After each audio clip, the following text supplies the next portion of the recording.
Salut, c'est Real Team. Comment rester motivé? Si t'es toujours pas inscrit au mail créatif, je t'encourage à le faire pour recevoir ces conseils directement dans ta boîte mail. Commente, like, partage cette vidéo, abonne-toi pour plus de vidéos. Je vais bientôt sortir une formation sur la prise de notes créative. Vraiment, ça vaudra le détour. Un conseil par jour pour les créatifs. C'est maintenant. Je me suis toujours posé la question, comment font les personnes pour garder une motivation au taquet? Alors il y a plein de sortes de manières et je pense qu'un jour peut-être je ferai une formation là-dessus parce qu'il y a tellement de manières de faire ou de trouver de la motivation et de la garder.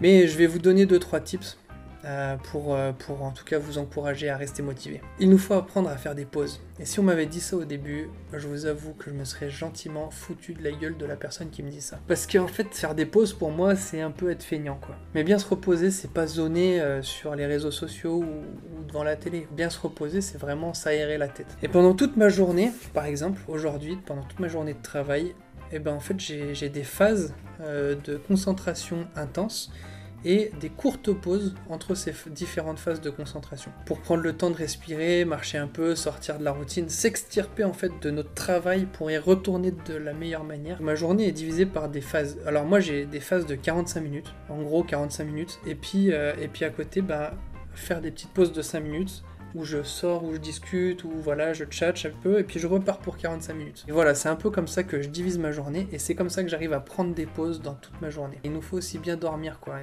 et pour beaucoup, il faut réapprendre à bien dormir. C'est un apprentissage.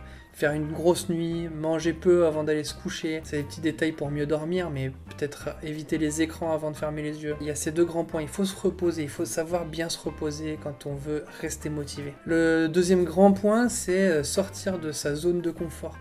C'est un apprentissage de sortir de sa zone de confort, forcément.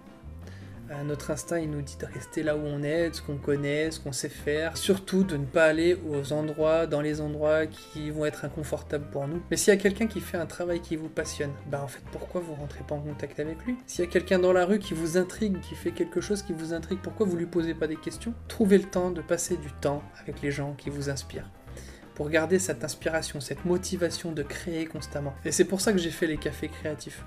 C'était parce qu'en fait, les gens m'intriguent. Comment ils travaillent, pourquoi ils sont là, d'où ils viennent, où est-ce qu'ils vont, ça m'intrigue de ouf et puis ça me garde motivé. Du coup, ça me force à prendre contact avec les gens pour leur demander, écoute, ça te dirait de faire un café créatif? Ou alors juste de prendre un café et discuter. Et puis, pour rester motivé, il faut arriver à mettre un peu de fun dans les trucs un peu relous. Arriver à prendre du plaisir dans les choses qui des fois sont un peu relous.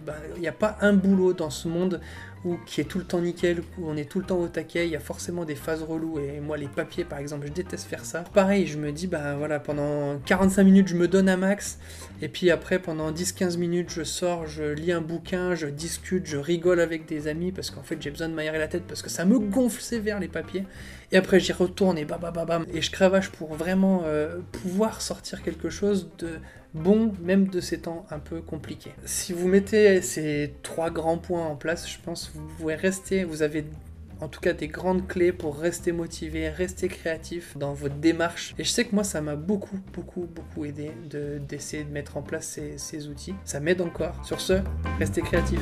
À plus.